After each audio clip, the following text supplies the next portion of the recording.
ओम नमः शिवाय।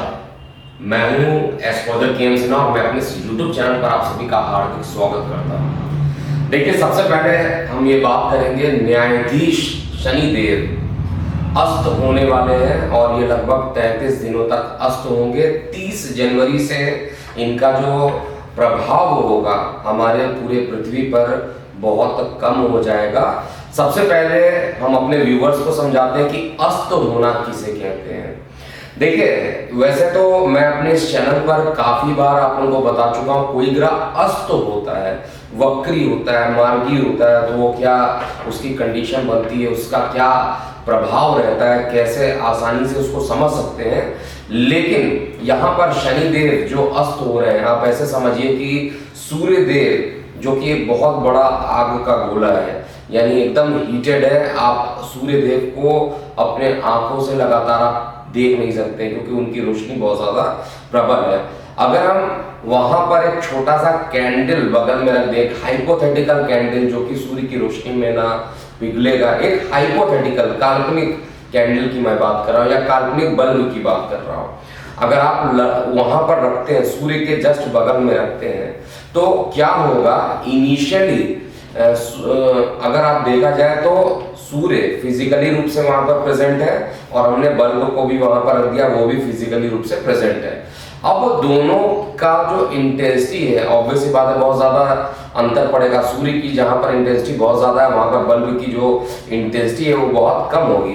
तो उस कंडीशन में आपको ऐसा दिखाई देगा कि जो सूर्य की किरणें हैं उसके सापेक्ष जो बल्ब की किरणें आ रही है वो निकल नहीं पा रही हैं। इसी प्रक्रिया को हम लोग कहते हैं कि ग्रह अस्त हो गया है। प्रत्येक ग्रह जब सूर्य के पास आ जाते हैं, सारे ग्रह, राहु केतु तो छाया ग्रह होते हैं, इसके अलावा जितने भी ब्रह्मांड में ग्रह गोचर करते हैं, जैसे जैसे सूर्य के पास आते हैं उनका अस्त होना स्टार्ट हो जाता है। सबके अस्त होने का जो डिग्री होता है वो अलग अलग होता है। सामान्यतः अगर रफली कहा जाए तो 12 डिग्री से 15 डिग्री के बीच में सूर्य और किसी भी ग्रह की स्थिति बन जाती है तो वहां पर अस्त की स्थिति हो जाती है। और ये डिग्री जितनी कम होने लगेगी, सपोज कीजिए 1 डिग्री पर हो रहा है या 2 डिग्री इनके बीच का डिफरेंस हो रहा है, तो ये डीपली कंबस्ट हो जाते हैं, पूर्ण रूप से अस्त हो जाते हैं।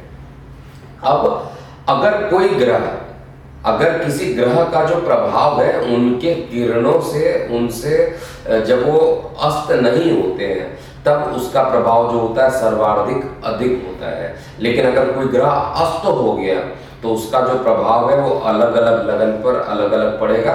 सबसे पहले हम बात करेंगे यहाँ पर आपके लगन पर क्या प्रभाव पड़ेगा, और यहाँ पर डिस्प्ले में नहीं दिखा रहा हूँ, केवल पॉइंट टू पॉइंट बता रहा हूँ ताकि आप इसको नोट करते रहिएगा। देखिए, मेष लगन की बात करते हैं। मेष लगन में शनि ग्रह अस्त हो रहे हैं, कहाँ पर अस्त हो रहे हैं, आपके एकादश भाव में अस्त हो रहे हैं, तो यहाँ पर इनकम के साधन को बढ़ाने की कोशिश करेंगे, आय के साधन बढ़ेंगे, मानसिक परेशानियां जो होंगी वो कम होंगी। वृषभ के लिए, देखिए वृषभ के लिए शनि ग्रह जो अस्त हो रहे हैं वो आपके लगन के सापेक्ष दशम भाव में हो रहा है, तो दशम भाव में कार्य व्यवसाय और योग कारक है।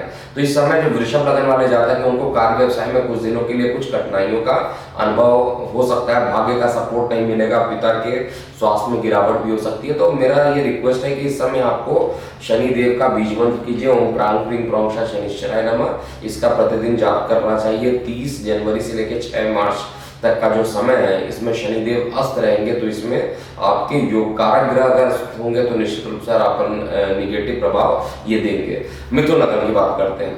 देखिए, मिथुन लगन में जो ये अस्त की कंडीशन बन रही है वो आपके लगन भाव से दशम भाव में अस्त हो रहे हैं। अब ये दशम भाव में अगर ये अस्त होंगे तो निश्चित रूप से अपने मूल त्रिकोण में जाकर शनिदेव अस्त हो रहे हैं और साथ में आपके अष्टम के स्थान के मालिक अस्त हो रहे हैं। तो यहाँ पर अस्त होना भाग्य में थोड़ा डिले जरूर करेगा, लेकिन जो परेशानियां आपके पास आ रही हैं उन परेशानियों को भी ये धीरे धीरे कम करने का प्रयास करेंगे। ओवरऑल यहाँ पर अस्त होना बहुत ज्यादा निगेटिव नहीं है, क्योंकि अष्टम को भी अस्त कर रहे हैं, तो वहां पर जो विपत्ति है उनको भी वो खत्म करेंगे। कर्क लगन की बात करते हैं।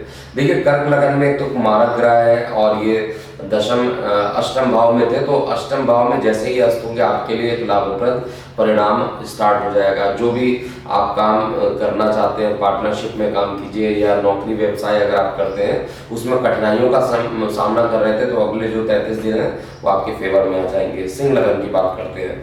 देखिए सिंह लगन में जो ये पूरा शनिदेव अस्त होंगे आपके सप्तम भाव में अस्त होंगे, और सप्तम भाव में अस्त होने के कारण जो जिनके विवाह में विलंब हो रहा था वो अब तेजी से बढ़ने लगेगा, विलंब खत्म होगा और शीघ्र विवाह होने के योग यहाँ पर बनेंगे। जो पार्टनरशिप में काम कर रहे थे, जो नहीं बन रहा था, उसके बनने की संभावना को ये बढ़ाने की कोशिश करेंगे। हर तरीके से ये जो अस्त हो रहा है शनिदेव इस जगह पर आपके वैवाहिक जीवन के लिए अच्छा है। कन्या लगन की बात करें तो कन्या लगन में ये शनिदेव जो आपके 6वें भाव में अस्त हो रहे हैं, 6वें भाव का जो शनिदेव अगर अस्त होते हैं तो निश्चित रूप से आप ये मान के चलिए कि आपके लिए जो लीगल या कॉम्प्लाइंसेस वगैरह आपके ऊपर चल रहे थे, तो वो लीगल केसेस अगर चल रहे थे तो वो लीगल केस अब खत्म होंगे और आपके फेवर में आएंगे। अगर इन 33 डेज के अंदर ये केस का रिजल्ट आना है तो आपके फेवर में आएगा, नहीं तो जो केस चल भी रहे होंगे एग्जिस्टिंग तो वो आपके फेवर में आता हुआ दिखाई देगा।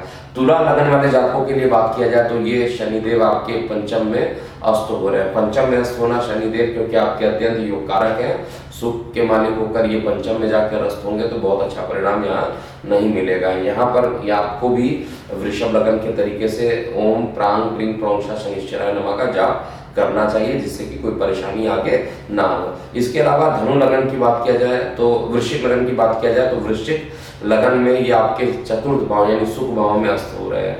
देखिए सुख भाव में अगर ये अस्त होंगे तो निश्चित रूप से, क्योंकि आपके लग्नेश के ये एंटी है और जितना ही ज्यादा ये अस्त रहेंगे उतना ही आपके लिए अच्छा परिणाम देंगे। नौकरी व्यवसाय को लेकर भी जो काम धीरे धीरे चल रहा था वो एकदम से बढ़ता हुआ दिखाई देगा और सुख की प्राप्ति होगी। माता के स्वास्थ्य में हालांकि कुछ परेशानी यहाँ पर डेवलप हो सकती है। इसके अलावा धनु लगन की बात किया जाए तो धनु लगन में ये जो अस्त हो रहे हैं शनिदेव आपके एक तृतीय भाव में हो रहे हैं।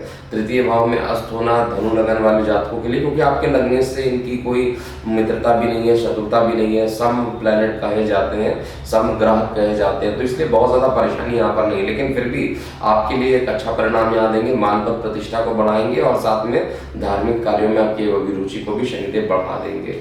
मकर लगन की बात किया जाए तो मकर लगन में क्योंकि आपका लगने द्वितीय भाव में धन भाव में जाकर अस्त हो रहा है, अष्टम को जो देख रहा था, जितनी परेशानियां शनिदेव देख रहे थे उन परेशानियों को ये धीरे धीरे कम करने का प्रयास कर रहे थे। आपका जो मन रहेगा इस समय पूर्ण रूप से धार्मिक रहेगा, धर्म के साथ आपका सारे काम बनने की संभावना बहुत ज्यादा दिख रही है और परिवार में जो विवाद चल रहे थे वो विवाद खत्म होंगे। आर्थिक रूप से बहुत अच्छा समय मकर लगन के लिए दिख रहा है। कुंभ लगन की बात किया जाए तो कुंभ लगन में क्योंकि आपके लगन में ही शनिदेव मूल त्रिकोण में जाकर अस्त हो रहे हैं तो यहाँ पर आपके लिए थोड़ी सी मानसिक तनाव को ये बढ़ा सकते हैं।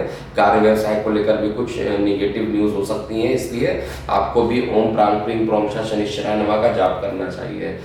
वृश्चिक इसके बाद हम अंतिम लगन अर्थात मीन लगन की बात करें तो मीन लगन में शनिदेव द्वादश भाव में जो हो रहे हैं वो ये अस्त हो रहे हैं और द्वादश भाव में शनिदेव का अस्त होना निश्चित रूप से आपके लिए अच्छा परिणाम है। कोई लीगल केसेस चल रहे हैं, कंप्लाइंसेस आई हुई हैं तो उनके लिए आपके लिए अच्छे परिणाम कुछ दिनों में आते हुए दिख रहे हैं। इवन कार्य व्यवसाय में जो रुकावट थी वो भी शनिदेव अब खत्म करेंगे। तो ये था पूरा मेष से लेकर मीन लगन वाले जातकों का कुंभ का, यानी न्याय देवता जब अस्त होते हैं तो प्रत्येक लगन पर अलग अलग प्रभाव रहेंगे और सामान्यतः जो न्याय के देवता हैं शनिदेव वो न्याय में विलंब करते हैं, तो जिनके लिए योग कारक हैं उनके लिए ये प्रभाव ज़्यादा ही देखने को मिलेगा कि उनका पॉजिटिव चीज़ ज़्यादा नहीं आ पा रहा है। लेकिन जो जिनके लिए मारक हैं उनके लिए तो ये उतना ही अच्छा प्रभाव देंगे गोचर के अकॉर्डिंग।